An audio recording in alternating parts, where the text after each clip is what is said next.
They laughed behind my back, at my husband's funeral. As I stood trembling beside the cold coffin, his family members, the ones who once called me my beloved daughter-in-law, whispered, smirked, and walked toward the table as if it were just a casual gathering. No one came to hold my hand. No sympathetic glances, no hugs of loss. They didn't come to offer condolences, they came to make sure the estate would fall into their hands.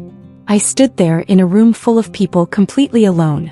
Just a few days ago I had been caring for Mark, the husband I loved more than life itself, in his final moments. I had stayed up all night spoon-feeding him cold soup, massaging his legs when they twitched in pain. And they had only asked what he was leaving behind. And now they were feigning pity just to hide their eager eyes before the will reading. But they didn't know it. Mark had left me a final gift. A truth they hadn't expected. A message he'd left in his will. A blow to their pretense. And when the lawyer spoke, the usually noisy room fell silent. Welcome to Judgy Tales, where we tell dramatic real-life stories, situations that will make you exclaim, "I can't believe this." If you've ever been ignored, wronged, or hurt by the people who were supposed to love you, you're in the right place. In today's video, we take you on an emotional journey. A lonely woman in a vicious circle of cold-blooded people, a painful but dignified farewell, and a twist that leaves everyone speechless. Stay, listen, and join us in making the judgment. Will justice be served? Is the last gift from the dead enough to heal a bleeding heart? And more importantly, what would you do if you were in that situation? Because at Judgy Tales, we don't just tell stories. We listen, we judge. And we invite you to do the same. My name is Sarah Mitchell. I am 38 years old and a nurse practitioner at a small hospital in Oregon. I met my husband Mark at a hospital benefit gala 10 years ago. He was a successful software engineer working for a technology company his family founded.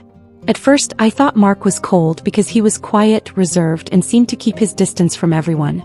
But as we talked, I realized that behind that calm exterior was a gentle, intelligent, and incredibly thoughtful soul. We dated for over a year before Mark proposed to me with a ring that his mother, Elaine, had left me. At that moment, I felt like I had truly become part of his family. I was wrong. Mark's family never really accepted me. His mother, Elaine, was a powerful and controlling woman. She believed that I was not worthy of Mark, because I came from a working-class family with no significant fame or fortune. Mark's sister, Karen, is an influencer with hundreds of thousands of followers on social media. She has never hidden her contempt for me. She often mocks my profession, saying that I am just a nurse and should know my place. Mark's brother, Daniel, has not been as aggressive towards me as his mother and sister, but he has always stood by them, silently and submissively following Elaine's every decision. Since we got married, I have tried my best to keep the peace. I have visited them, invited them to dinner, sent gifts on holidays, but all my efforts have been met with cold looks or empty words. Meanwhile, Mark has always stood by me. He is not the confrontational type, but he is smart enough to understand what is going on. When his mother asked us to sign papers to transfer Mark's share of the company to Daniel, Mark refused. "I've been working for that company since day one," he told me later. "I'm not going to let anyone take it away from me just because they don't like my wife." We lived in a small house about 20 minutes from downtown. It was where Mark and I planted trees, fixed up the house, painted murals, and planned for the long term. It wasn't as fancy as his mother's house or Karen's apartment, but it was my home. It was where I felt safe. Our life was relatively peaceful until 3 years ago when Mark started feeling unwell. First there was fatigue, then rapid weight loss and unexplained pain. We went to many doctors and finally received the diagnosis: advanced pancreatic cancer. The disease was progressing at a frightening pace. Even though I was in the medical field, I felt helpless as I watched my husband slowly deteriorate. During the last year and a half of Mark's life, I quit my job part-time so I could be there for him more. I bathed him, changed his surgical wound, cooked bland meals he could still eat, and read to him at night when he couldn't sleep because of the pain. His family, they rarely visited. When they did, they usually stayed for less than an hour, bringing expensive but emotionless gifts. They spoke words of encouragement, but their eyes were glued to the paperwork in Mark's office. Mark knew this. Although he was weak, he remained lucid. A week before he died, he held my hand and said, "Sarah, you are the best thing that has ever happened to me, and I will never let them hurt you again." I didn't know what he meant. I just held him and cried. I could not have imagined that a few days later Mark would pass away in his sleep, leaving me alone, heartbroken and in a cold world without him. Mark's funeral was a nightmare. His family arrived early, dressed in their finest, hugging each other as if they were the ones who were most heartbroken. As I bowed my head and cried in front of the coffin, I heard Karen snickering behind me. They were chatting, talking about real estate, asking each other when they would process Mark's papers. I couldn't take it anymore. I left the funeral early, to the dismay of a few close friends. I thought I would never have the strength to go on. But then, just as I was about to collapse, I received a call from Mark's lawyer, Richard Graham. He said that Mark had left a new will, signed and notarized a month before he died. And he asked me to come to his office to discuss the matter. That's when things began to change. My life, from a devoted wife, a despised daughter-in-law, a woman who endured coldness for nearly a decade, began to take a turn that no one, including me, could have expected. I remember that fateful morning so clearly. It had been raining since early morning, as if the sky itself was mourning with me. Mark had left this world just 3 days earlier, after a year-long battle with cancer. We had hoped. We had believed that a miracle would come. But no. The only thing left was the empty bed, the unfinished prescriptions and the broken promises. I hadn't eaten since the day Mark died. Every time I looked at the empty chair at the dining table, I felt like someone was squeezing my heart. The silence in the house was no longer peaceful, but an empty abyss. I was alone. Mark's family, the people I had considered my own, seemed to be absent when I needed them most. That morning I was folding Mark's blanket for the last time. Just then the phone rang. It was a text message from Karen, Mark's sister. I opened it, hoping for a condolence, a belated greeting, but all that came up was, "Party tonight at Mom's. Party popper, we need a break." Oh. I read it 3 times. My heart was pounding so hard I felt dizzy. A party? When I hadn't even had a memorial service for my husband. When I was living with the pain every second. I clicked on her Instagram story. The video showed Karen laughing, a glass of wine in her hand, loud music, balloons all over the house. People were dancing. And Elaine, my mother-in-law, was sitting in the middle of the living room as if nothing had just happened. I felt sick. That house was where Mark and I had held a small wedding a few years ago. Where Mark proposed to me. Now it was the place where a party was being held, while I was still in mourning clothes. I didn't cry. I just sat there silently, my heart constricting. The anger didn't explode like I thought it would, but it seeped in bit by bit, second by second, like a cold, lingering undercurrent. I opened the message again, reading it more carefully this time. Part of me wanted to believe it was a misunderstanding. But no, there was nothing to misunderstand. They were celebrating, or at least treating Mark's death as if it were nothing. That afternoon I decided to go to the house. I needed to confront it. I couldn't keep wallowing in my grief while they blatantly ignored my existence and Mark's. I put on a simple black dress, tied my hair back and drove there. When I walked in, the music was still playing.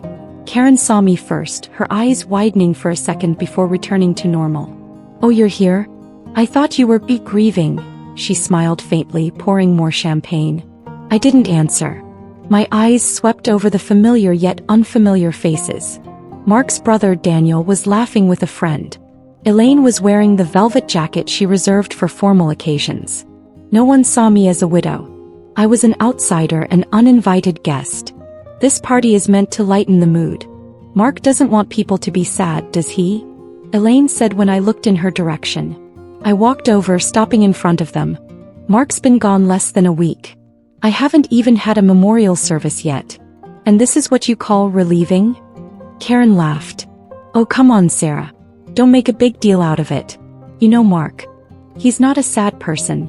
I looked her straight in the eye. Mark's not a sad person, yes. But he was a deep person. He loved this family. And you betrayed that love. The room was silent for a few seconds. Then one of the group members spoke up. We should probably go to the garden." I didn't stop them. I turned and walked away, but inside an undercurrent began to rise. I wasn't alone in my grief. I was rejected, cast aside as if I had never existed in Mark's life. They had erased me from all memories, all emotions, all values. When I got home, I opened the safe again. Inside was Mark's will, carefully handwritten, notarized.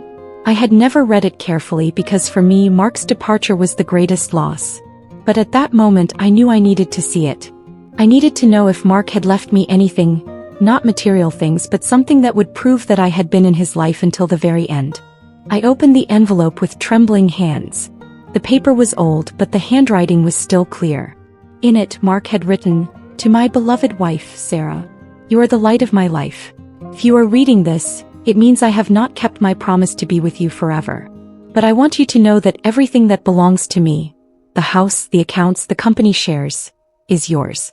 I don't trust anyone but you to keep and cherish it the way you have always cherished me." I held the paper tightly, tears falling silently. In that moment I knew that Mark was still with me, not with my breath but with the deepest trust. And I also knew I couldn't let this pass as a sad story. I had to do something. Not for revenge, but to protect what Mark left behind.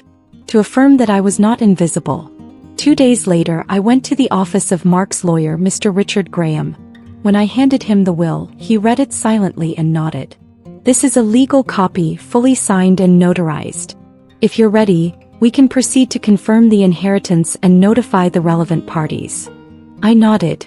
At that moment, there was no longer only pain in my heart, but also determination. I would not let Mark be forgotten. I would not let them continue to despise our love. On the day the will was announced, Mark's family was seated in the lawyer's office. As Mr. Graham read each line of the will, their expressions changed from curiosity to confusion and finally to shock. All of the assets, the house, the bank accounts, and especially the 35% stake in the family company, were all left to me. Karen almost shouted, "This is a forgery. Impossible. Mark would never do this." Elaine clenched the arms of the chair, her lips trembling. "He is my son. I have the right." Mr. Graham remained calm. I witnessed Mark signing this will. Everything was legal. The silence that followed was a devastating blow to Mark's family, not because of the loss of money, but because of the realization that they had never known their son, brother, or family. They had no idea how much Mark still loved me, and now they could not change anything. I walked out of the office that day feeling lighthearted, but I also knew this was just the beginning. After leaving the law office and knowing that Mark's will could not be overturned, I sat quietly in my car in the parking lot of the old building where Graham worked. There was no honking, no city noise, just the wind blowing through the windows and my own steady breathing, mixed with the simmering anger that was building by the minute. My mother-in-law Elaine, his sister Karen and Daniel, had laughed at my pain. They'd thrown a party in the house I'd called home just days after my husband died. Now that I had the power, they were trembling in their pretense of kindness. I wasn't going to stoop to outright revenge. I was going to do exactly what Mark wanted. But I was going to do it my way, cold, precise, merciless. I started by taking control of the finances. All the support payments Mark had been quietly sending to his mother and 2 siblings every month, I cut them off. No one could spend his money without going through me. I hired an audit team to review all accounts and investments. Not because I suspected Mark, but because I wanted to know exactly how much money had been misused under the name of family. When I announced to the company's board of directors that Mark was the legal heir to the shares, they were a bit confused. Some thought I would quickly sell my shares and withdraw from a business that I didn't belong to. But I didn't. I hired a business consultant, took a business management class, read every financial report and quietly showed up at every meeting. Every time I spoke, my voice was calm but firm, making those who had looked down on me wary. I didn't need to shout to be heard. I had the rights, I had the reason, and I had the right. Daniel, my brother-in-law, was in charge of a major project for the company. Mark kept him on as a way to help the family.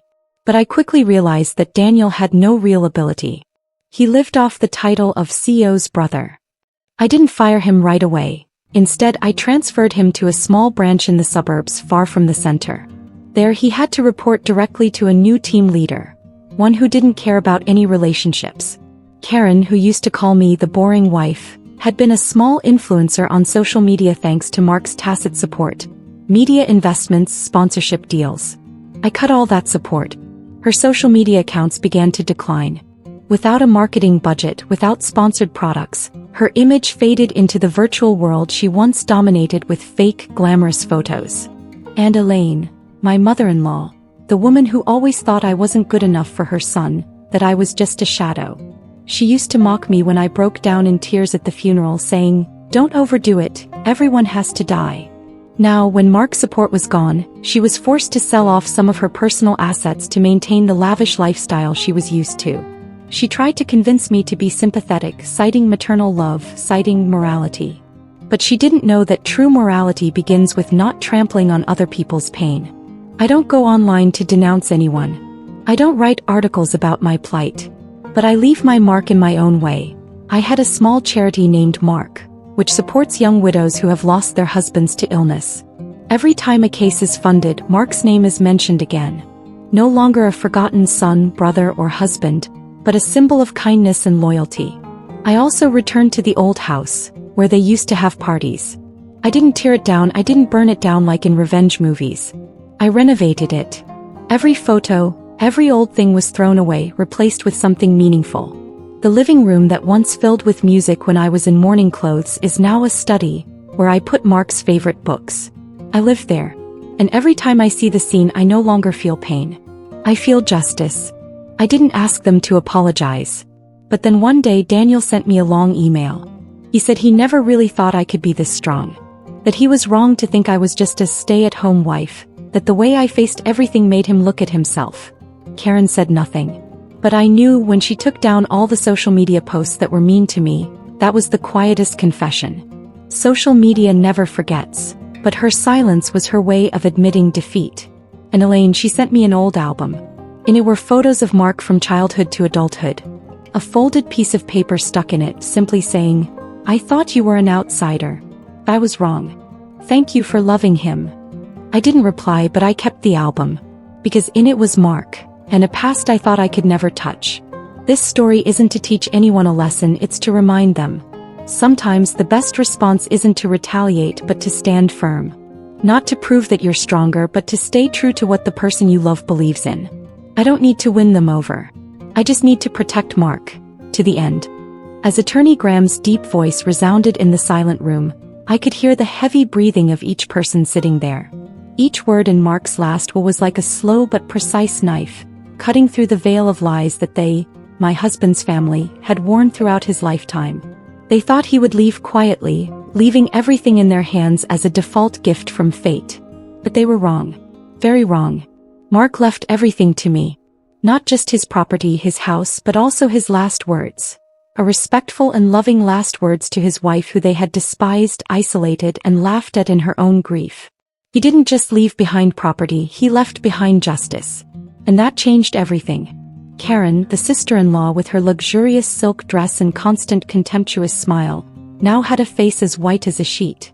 Elaine, my mother-in-law, sat proudly upright, despite the world collapsing around her.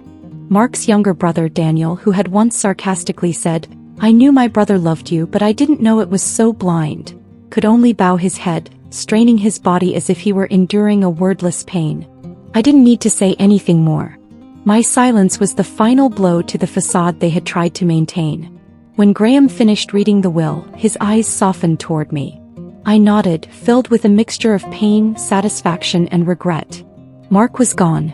But he had finally given me the voice I deserved. Once and for all. After the announcement, I didn't return to the old house. I went to the cemetery where Mark was buried. Sitting in front of the tombstone, I whispered, "You did your part. Now it's my turn." From that day on, things began to change. But not with the noise or the vitriol they had expected. I did not turn into the vengeful woman they had expected. I became the strong, calm, and decisive woman Mark had always believed me to be. I stepped into my new role, as majority owner of their family company, not to destroy but to rebuild from a foundation of equity. I convened the board, clearly communicating my ownership and vision. No one dared to object publicly, but the skepticism was clear in their eyes. Women, widows, and former pariahs, how could they run a company they had once ruled like a family fortress? I didn't argue. I acted. Over the next 6 months, I hired a strategic advisor, reviewed the finances, and cut the ridiculous love payments to relatives. Daniel lost his board seat after failing to demonstrate his effectiveness. Karen was completely cut off from corporate funding for her personal brand. And Elaine? She was no longer covered by the special support fund that Mark had secretly maintained. now under my control. Their response was slow but dramatic. Karen emailed, "You're insulting his memory." I didn't respond. Daniel texted to meet privately saying, "Maybe we can work something out." I said no. Elaine came to the house, stood at the gate holding a framed photo of Mark as a symbol of softening my heart. I looked out at her, quiet and calm as if I had never been the daughter-in-law she had excluded from every family conversation. I didn't open the gate. Instead, I opened my heart to those who had been hurt like me. I started a blog telling my story, not to smear anyone, but so that women who had been overlooked, marginalized could see themselves in me.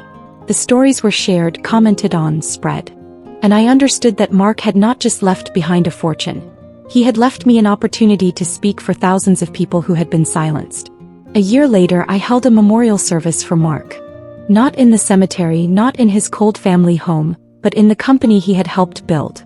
I hung his picture in a prominent place, played a video of our memories, and finally, announced a scholarship in his name for needy students pursuing biotechnology, a field he had been passionate about. I didn't invite my husband's family that day, but they came anyway. Standing at the back of the room, no one stepped forward. I saw Elaine shed tears for the first time, not because of loss, but perhaps because of the realization of the void she had helped create. At the end of the service, when everyone had left, I saw Elaine approach. She didn't say much, just handed me a small object, an old leather-bound notebook. "Mark used to write down all his ideas here," she said. "I think you should keep it." I took it, thanked her, and watched her leave. There was a folded page in the notebook. I opened it. The words were in neat, black ink, Mark's handwriting. "If one day I am gone, remember, they can take away all the names, but only you can keep the real memories." I laughed. Tears fell.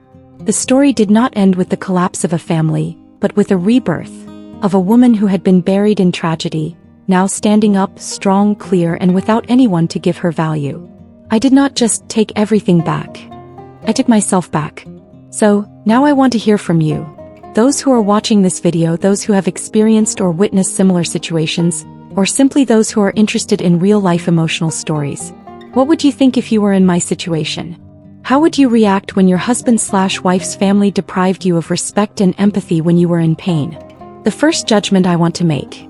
Is contempt, indifference, or even ridicule of a grieving person the most inhumane, unsympathetic act in family relationships? What do you think of my husband's family's behavior? Did they have the right to disregard me, to disappear when I needed them the most? Where do you think the line is between respect and forgiveness in the most difficult times? What makes people so cold to the pain of others? Is it because they find weakness frightening, or because they are not compassionate enough? Or is it simply because of selfishness and bottomless greed? Have you ever witnessed or experienced a similar situation? So how did you feel at that time? Can you share that story in the comments? Second judgment for outsiders. How can we not become insensitive to the pain of others?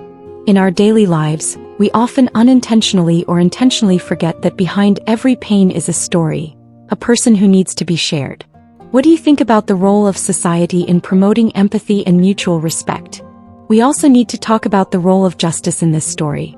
When Mark passed away, he used his will as a final tool to protect me, to correct the injustices I had suffered. What do you think about the power of the law in helping the weak stand up to protect themselves? Is the law always fair, or are there many loopholes for people to take advantage of? If you were in my position, would you be willing to use the law as a weapon to fight? In addition, there is another aspect that cannot be ignored: personal maturity. I chose not to take revenge with hatred, but with constructive action and change. What do you think about the way I chose? Is forgiveness and moving forward the only way to help people overcome pain? Or sometimes strong resistance, even fierce resistance, is also necessary to assert oneself? The next judgment for those who are listening to this story. Do you believe in justice in life? In such tragic situations, is justice ever fully enforced? Or is it just a distant concept? And if you ever feel like you can't stand up for lack of support, do you think seeking help from the law, community, or social organizations is an option that should be encouraged? We can't ignore the emotional aspect either. The feeling of loneliness, of being abandoned during the time of grief. If you have lost a loved one, can you share the feeling of being overlooked, even laughed at by the deceased's relatives? Have you ever experienced isolation to the point where you felt like you were the only one left to fight the world? and those in complicated family relationships. How do you maintain your composure and clarity in the most explosive situations? Do you have any tips for avoiding getting caught up in the cycle of hatred and still keeping yourself? The final judgment, perhaps the most open-ended question. What would you do if you were in my position? Choose to suffer in silence? Or stand up, use all means to protect your honor and rights? And can that journey lead to the breakdown of relationships, further loss, or on the contrary, will it open a new door for understanding and change? This story is not just my story or that of my husband's family. It is the story of many people, many families, many silent hurts that society often ignores. I want to hear your honest thoughts from your perspective, because each opinion has its own value. All help us see life in more multidimensional ways. Do you sympathize with me? Or do you think I'm too tough? What do you think about the way I deal with people who used to look down on me? Is there a better way? Do you think people should learn to listen and share more when a loved one is suffering? Share in the comments section below. I would love to read your stories, advice, and thoughts. You can tell about a personal experience you have witnessed or lived through, or simply your feelings about this story. Also, I would like to ask you another question. If you were in my husband's family's shoes, how would you behave? Would you say that you don't know how to behave properly? Or have you done something similar and now regret it? Or do you think that in a family such conflicts are inevitable and we need to accept them? I believe that from these questions and conversations, we can create a community where people feel safe to share and listen, where empathy is paramount, and where everyone can find comfort and understanding in difficult times. If you find this video valuable, don't forget to like and share so that more people can hear this story and discuss it together. Subscribe to the channel and turn on notifications so you don't miss out on other touching, honest stories that we will bring. Every view, every comment is a great source of encouragement for us to continue telling real, profound stories about life and people. Finally, I want to say, every life story is precious and deserves to be heard. And I am very grateful that you took the time to listen to my story. Let's create a strong community together where the voices of the disadvantaged are respected, and where humanity will always prevail over all challenges.